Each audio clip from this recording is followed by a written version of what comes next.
ভারতের অন্যতম সেরা ফাস্ট বোলার জসপ্রীত বুমরাহ খেলতে যাচ্ছেন তার 200তম টেস্ট ম্যাচ। তবে এই ম্যাচটি শুধু বুমরাহর জন্য বিশেষ নয়, কারণ প্রথমবারের মতো তিনি ভারতীয় দলের অধিনায়কত্বের দায়িত্বে আছেন। নিয়মিত অধিনায়ক রোহিত শর্মার অনুপস্থিতিতে বুমরাহ এই ম্যাচে নেতৃত্ব দেবেন, যা তার ক্যারিয়ারে একটি নতুন মাইলফলক। আজ সকালে অস্ট্রেলিয়ার অধিনায়ক প্যাট কামিন্সের সঙ্গে আনুষ্ঠানিক ফটো সেশন শেষে বুমরাহ সংবাদ সম্মেলনে উপস্থিত ছিলেন। সেখানে তিনি একের পর এক প্রশ্নের উত্তর দিয়ে সবার মনোযোগ আকর্ষণ করেন।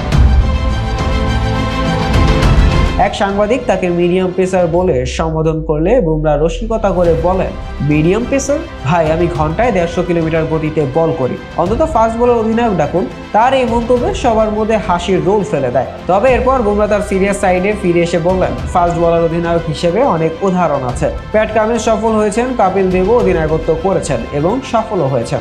আমি আশা করি আমি আমার নিজের পথ অনুসরণ করে এই ট্রেন্ডের নতুন দিক সূচনা করতে পারবো।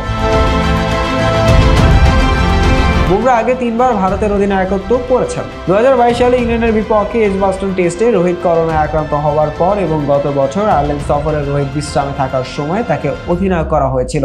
এখন আবার রোহিত কৃতিত্বকালীন ছুটিতে থাকায় তার স্থানে নেতৃত্বের দায়িত্ব পালন করতে যাচ্ছেন বুমরাহ। তিনি আরও বলেন, আপনাকে নিজের পথ খুঁজে নিতে হয়, কাউকে হুবহু অনুকরণ করা সম্ভব নয়। অবশ্যই রোহিত এবং বিরাট কোহলি সফল অধিনায়ক ছিলেন,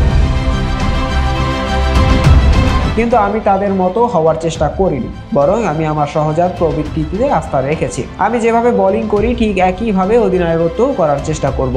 এবারে বর্ডার গাভাস্কার ট্রফি ভারতের জন্য খুবই গুরুত্বপূর্ণ, কারণ এটি বিশ্ব টেস্ট চ্যাম্পিয়নশিপের একটি গুরুত্বপূর্ণ অংশ এবং এটি তাদের অস্ট্রেলিয়ার বিপক্ষে সিরিজ জয় করার সুযোগ এনে দিতে পারে।